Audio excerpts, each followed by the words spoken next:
Hey guys, good morning. All right, here we go. All right, so this is 11.6. Now I'm going to do something different today. I got to thinking, a lot of you are probably not taking notes. Some of you may not. So I got to thinking about how long my videos are, and I started thinking that maybe instead of rewriting my notes all the time, I just show you the ones from, that I already have written down instead of rewriting it. I do that at school because you got to copy it down, stuff like that. So anyway, here's what we're going to do. I'm going to do this differently today. If you don't like it and you want me to go back to writing the notes down instead of just showing them to you a little bit at a time and us discussing it, then you need to message me and tell me, because I'm going to listen to those people, okay? Otherwise, we can start doing it this way for the next month. All right, so I'm going to cover it up. We are doing 11.6, the Pythagorean theorem.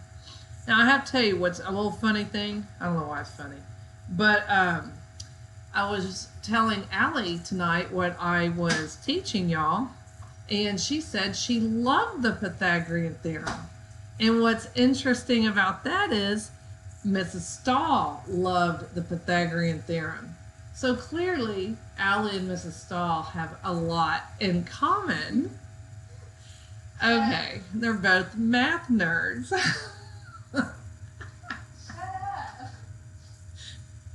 Okay, let's get started. All right, so Pythagorean theorem. One thing you need to, it deals with right triangles. You remember right triangles they have a 90-degree angle. They're like this. Right angle looks like this, 90 degrees. Okay, what a theorem is, Pythagorean theorem. Theorem is a statement that has been proved to be always true, kind of like everything I said. Okay, so a theorem is a statement that has been proved to be always true. All right, so the Pythagorean theorem, the formula is right here. A squared plus B squared equals C squared. And it only can be used when you have a right triangle. So no other triangle can do this. Just a right triangle. That means one of its angles has to be 90 degrees. Okay, so this is a formula. A squared plus B squared equals C squared. Again, only right triangles. Okay, so let me give you an example. And again, if I'm moving too fast, you can pause it and look at it and stuff. Okay, so here is my attempt to draw a right triangle. Okay, now I have C on this long side right here. That's called the hypotenuse. Okay, the hypotenuse, see I have a little star there. The hypotenuse is that long side. It is opposite of the right angle. Okay, I have a 10 and a 20. So the measurement of this side is 20. The measurement of this side is 10. Okay, the longest side is the hypotenuse. We're going to call this side A. It's the shortest side. And then so this side's B. So here's my formula. A squared plus B squared equals C squared. A squared plus B squared equals C squared. So A squared plus B squared equals C squared. So I substitute. A is 10. So 10 squared plus B squared, see that 20 squared, equals, and we don't have a measurement here, that's what we're trying to find out, equals C squared. So 10 squared, that's 10 times 10. Not 10 times 2, but 10 times 10, it's 100. 20 squared, remember it's not 20 times 2, it's 20 times 20, which is 400, equals C squared. So 100 plus 400 is 500. So 500 equals C squared. All right, we got to take it out of the square. You do that by putting the square root over both. So the next step, once you get to here, you have to square both of them. Okay? Root is 2. We take this and do the factor tree. Here's your factor tree. I wrote out all my prime factors. The root is 2, so I went over here and I circled my pairs. This is what's left over. So 2 goes here on the outside. 5 goes on the outside. Remember, we multiply. The leftover 5 goes on the inside. So 2 times 5 is 10 times 5 in the square root. And c squared, it's just c. The square root of c squared is c. So you may want to rewind that and check it out again. So let's look at it. Here's the formula. A squared plus b squared equals c squared. We're looking for the measurement of the hypotenuse. 10 squared is 100, 20 squared is 400. We add them together, we get 500 equals c squared. To get it out of the square, because we need to get it back. See how this is just c by itself and a by itself and b by itself? So we can't have c squared. We got to get rid of the 2. To be able to get rid of that, we have to put the the radical sign over it. We have to square it out. Okay, so the square root of c squared is c. Over here, we had to do the factor tree. Circle my pairs. 2 goes on the outside, 5 goes on the outside. Leftover goes on the inside. We multiply, and there's our answer. Okay, first page is done. Okay, that was the Pythagorean theorem. I got another formula for you. The distance formula. Okay, now if you're copying down notes, you know you can always pause this thing. Okay, distance formula. Now, this looks scarier than it is. Trust me. All right, finding distance between any 2 points. Okay, that's why we use the distance formula. We want to find the distance between any 2 points. Okay, there's the formula. All right, D equals a big old radical sign, and it's x squared minus x1. Wait, what am I saying? x2, that's subscript. x2 minus x1 squared plus y2 minus y1 squared. Don't freak out. Some of you are going to just stop and say, I'm done. No, you're not. It's not that bad. It really is not that bad. This is the formula. Remember, this never changes. All you have to do is plug stuff in.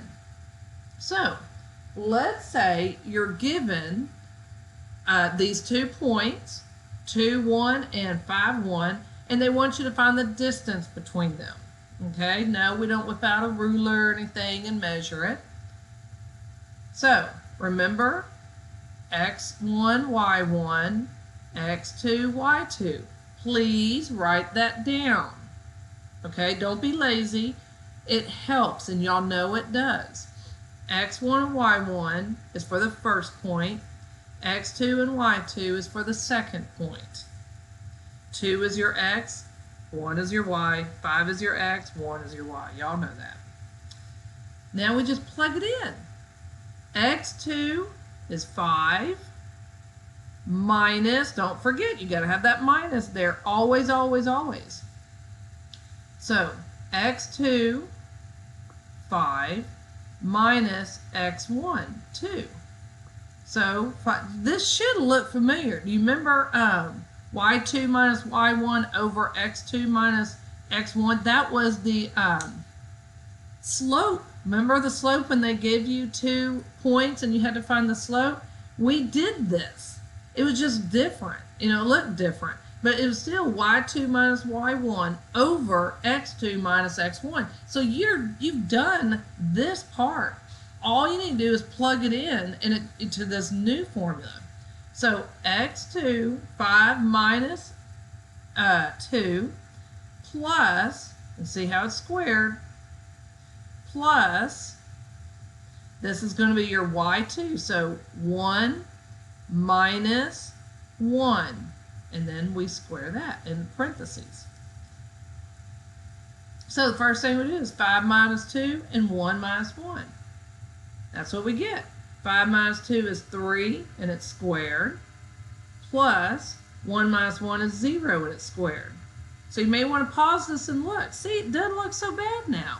You're just plugging in the information, working inside the parentheses, and now we're going to square it. 3 squared is 3 times 3 is 9. 0 squared is 0. So it just disappears. So you're literally left with just the square root of 9. What's the square root of 9? 3. So check that out again. Here's the formula. It looked weird and crazy and kind of scary.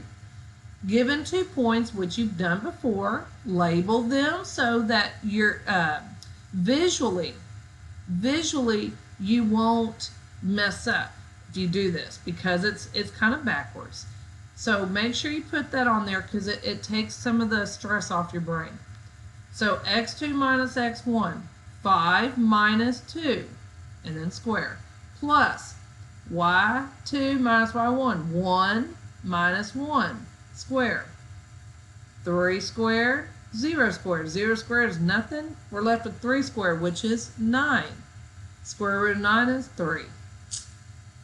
That's not so bad. Okay, now I have another formula. The midpoint formula. I know some of you are rolling your eyes and moaning and groaning. I wish I was in the classroom so I could hear it all. All right, midpoint formula. It's when you're finding the midpoint of a segment between 2 endpoints. Okay, before, this one was for the distance between 2 points. This is, they're looking for the midpoint between 2 points. I know some of you are like, I don't care what the midpoint is between 2 endpoints. I get it. I get you don't care. My job is just to get you through Algebra 1, whether you care or not. All right, so here's the formula. Now, guys, on your quizzes and tests and stuff like that, I'm going to give you the formula, okay? I do not, you know me, I like to have them on my posters, on my wall and everything, so that if you forget, then you can look it up. Because let's be realistic. What I want is for y'all to learn this stuff. And if I give you this formula, you still have to know what to do with it, right? Okay, so that's what is important to me, not you memorizing a bunch of formulas.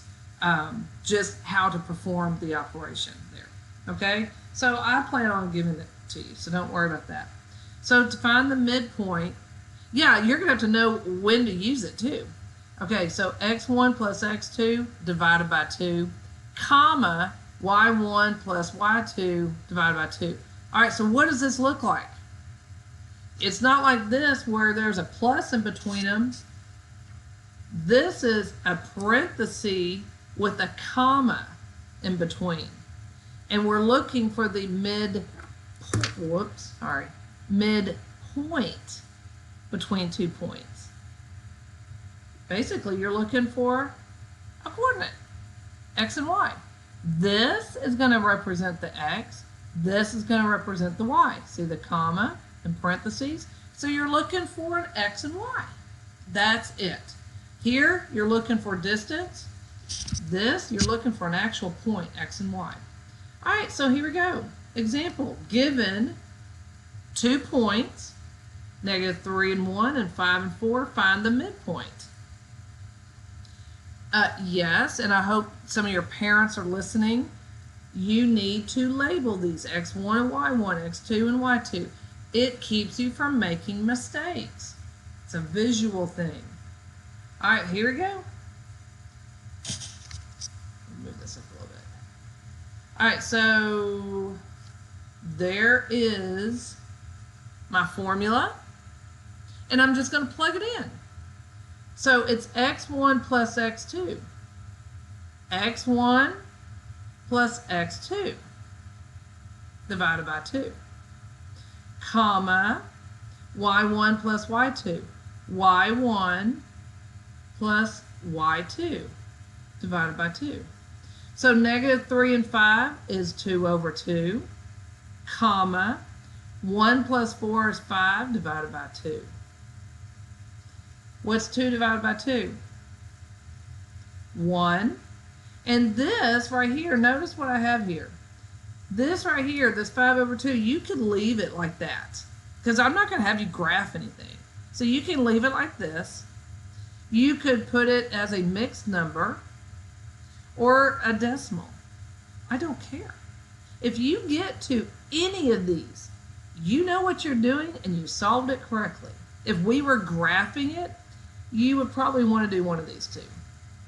Okay? Because that makes more sense. Graphing y being at 2.5, you know? That makes more sense than trying to figure that one out. Okay? So, any of these is correct. Now, if you need to rewind this, you can and watch it one more time. All you're doing is taking the formula and plugging in the information and solving. The best part about the midpoint, there's none of that square root stuff. There's no squaring, no nothing. The distance formula, that one's kind of weird, but I think y'all get it. The Pythagorean theorem, it's not bad, but it's probably going to be the most challenging for y'all.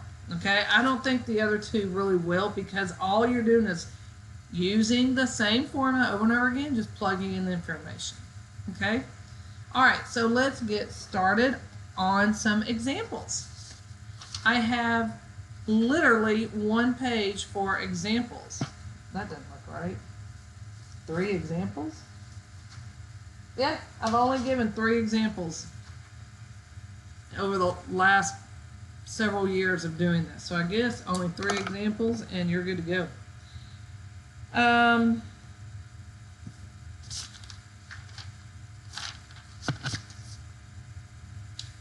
Why did we miss that? 13. Okay. So we're going to start with page 461, examples. These I'm going to work with you. All right, 13. It says, given the lengths of the 3 sides of a triangle, determine whether it is a right triangle or not. Why didn't we do those up there? I guess I don't care. Let's face it. As long as you get this stuff kind of, yeah. Oh well. Okay, so we're going to start there. 13. They've given you these sides, and they're saying find out if it's a right triangle or not. Okay? Find out if it's a right triangle or not. I don't like that. For distance learning.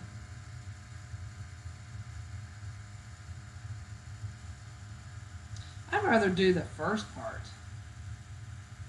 I know y'all telling me to shut up and get to work. Let's do that. I'm going to make this a little bit easier since, again, distance learning. So let's look at number 1. We're going to do that. It'll be a lot easier with y'all. So we have A, B, and C. The only one really rolling their eyes is probably Christian right now. All right, so if A is 3, B is 4, y'all know I'm right. C, we do not know. We don't know what it is. So we're going to find the length of each of these angles, of these sides. Okay, so remember, if we have a triangle that looks like this, I know it's backwards in your book. So we have B. Okay, this is going to be your hypotenuse. This time they have the A down here and the B here. It doesn't really matter. I mean, it really doesn't matter. You can switch those out. Okay, so the hypotenuse is this one. That's that big one. And we don't know what C is. What is the formula? Do you remember that? I haven't even worked this out yet, so we'll do it together. This is your formula. So A is 3 for this one. So we're going to write it as 3 squared. They said B, this is in that chart. B is 4, so 4 squared equals C squared. Okay. So what's 3 squared? 9 plus, what's 4 squared? 16 equals C squared. What's 9 plus 16? What is it? 25, right? Equals c squared. All right. So how do I take this out of the square? Have to put underneath the radical sign. What's the square root of 25? 5 equals c. There you go. See, that's not too bad. All right, let's see here.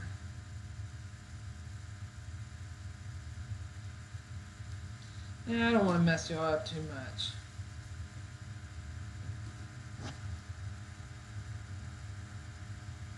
I think I'm going to be really nice.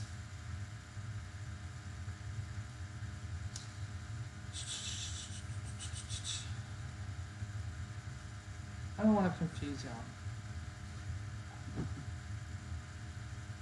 May not have you do too much on the Pythagorean theorem. Let's go ahead and drop down to 17. Don't worry, y'all. I'm just not, with distance learning and everything, I have to just be very careful of what I ask of my students. Again, y'all just be happy y'all getting what you're getting. Okay, so 17 says, find the midpoint of the segment, blah, blah, blah, blah. So this one, we're finding the midpoint. And they give you 2 and 4 as one point, and 6 and 6 as another point. All right, so remember, this is your x1 and y1, x2 and y2. Your midpoint formula. Yes, I'm writing it.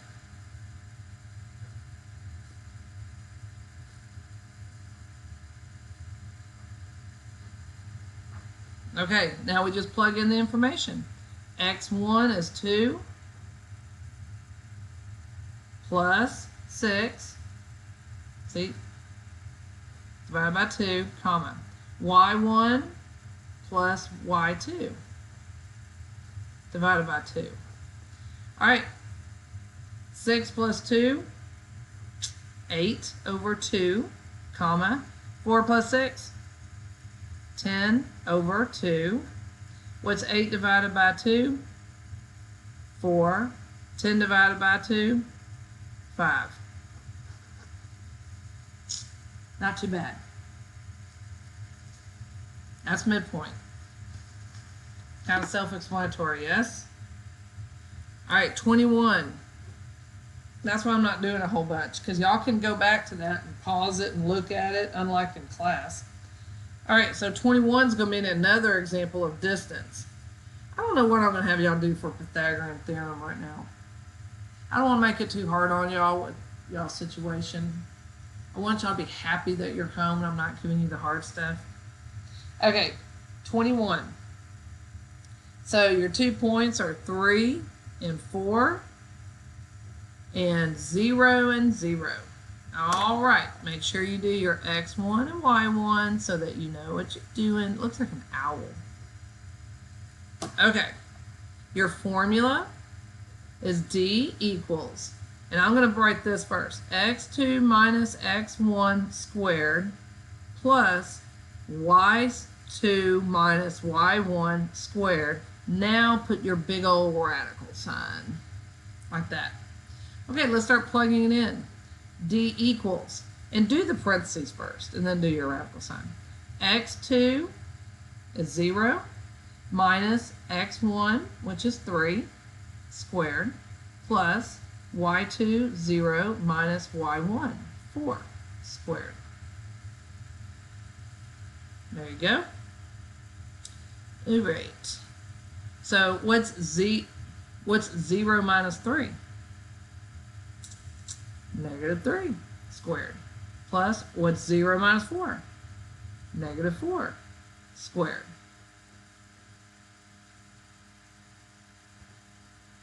Okay, negative 3 squared. Negative 3 times negative 3 is a 9. Plus, negative 4 squared. Negative 4 times negative 4 is 16. All under the radical. All right, 9 plus 16? 25. Oh, look at there. What's the square root of 25? Yeah, man, 5. There you go. Okay, so that's all I'm going to do with y'all. Let's go ahead and assign some work so y'all can get started and be done. All right, so what I want to do, I'm going to be skipping around.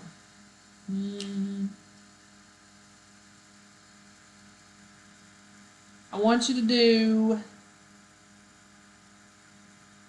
number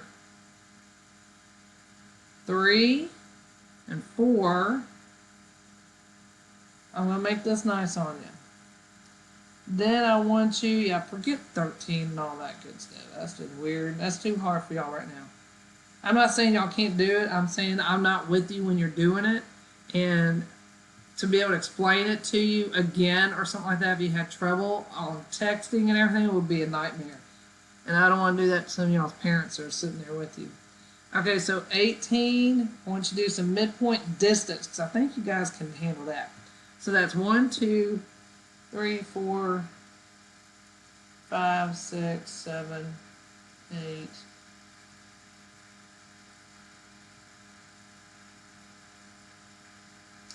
Okay, so 9. Okay, let's just do 9 problems then. Alright, so 1, 2, 3, 4, 5, 6, 7, 8, 9. That's 9 problems. I think you can handle that, alright? This is due Friday. Okay, I think I assigned some IXL. If not, some of you honest people, let me know. It's due Tuesday.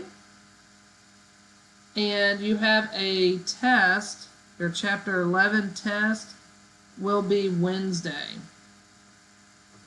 Okay? I'm going to look again at that IXL. Hopefully I didn't do too many.